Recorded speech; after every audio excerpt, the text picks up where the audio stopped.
And frigid temperatures are a concern here for us as well. Pete, at least we don't have to worry about snow right now.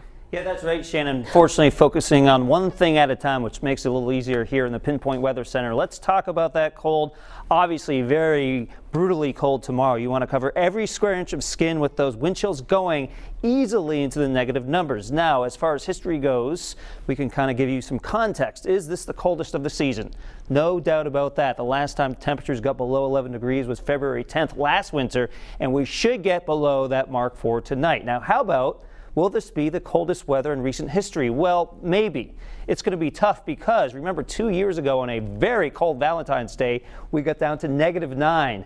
Again, that was February 14th, 2016. And while I don't have that in the 7-day Futurecast, you never know, especially when dealing with these very, very cold temperatures. How about breaking some daily records? I think that will happen. In fact, tomorrow we likely break the record cold high temperature of 21 set in 1976. We could also break the record low temperature, that one coming in the morning. You could see the record low 4 degrees in 1950. I have a low of 6 degrees, so we could get close to tying or breaking that record. We'll see. Satellite picture, pretty quiet across the Northeast. Of course, we have the lake effect going on here across the Great Lakes. This batch of snow actually has nothing to do with what we're tracking for the weekend. What we're tracking is still not even really into the United States just yet. That's why a lot could change with that forecast, as the energy has to go all the way across the country. That being said, we'll give it a shot right now. So we are looking at a system which I believe will remain just offshore. This is late Saturday night into Sunday. Now, we may get on the northern fringe, giving us some light snow showers, especially along the coast. But right now in the forecast, I just have some snow showers, but we can't write off something a little more significant, especially when we're several days out. So definitely stay tuned, and we'll keep you updated on that part of the forecast. For tonight, temperature of 6 in Providence. Outside of Providence, places like Smithfield, Burrillville, Taunton likely getting closer to 0. Wind chills -5 to -15 degrees, so just brutally cold tomorrow morning.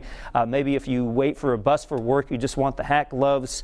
The face guard likely will be needed, because look at these wind chills as we go into the 6-7 a.m. hour. How about between -7 here in Providence and -13 in Smithfield? The feel-like temperature of -8 in Newport. And here's the thing, the sun tries to warm things up. It's not very successful in doing that, and the winds start to ramp up as well. That's why these wind chills staying in the negative numbers all day long, maybe getting a little closer to 0 by tomorrow afternoon, but that would be about it. I mentioned those winds. Well, you can see in the morning around 5 to 15 miles an hour with a temperature of 8. Mid-teens for high temperatures during the afternoon, but notice those winds start to increase, gusting to around 30 by 1 p.m. In fact, I think by 9, 10, 11 o'clock in the morning, you're really going to start to feel those winds pick up. 7-day Futurecast shows even colder likely on Friday morning. Now, the thing about Friday afternoon, the winds are not quite as bad. We'll take what we can get at this point. Saturday, the chance of some snow showers. Again, we're watching that part of the forecast carefully.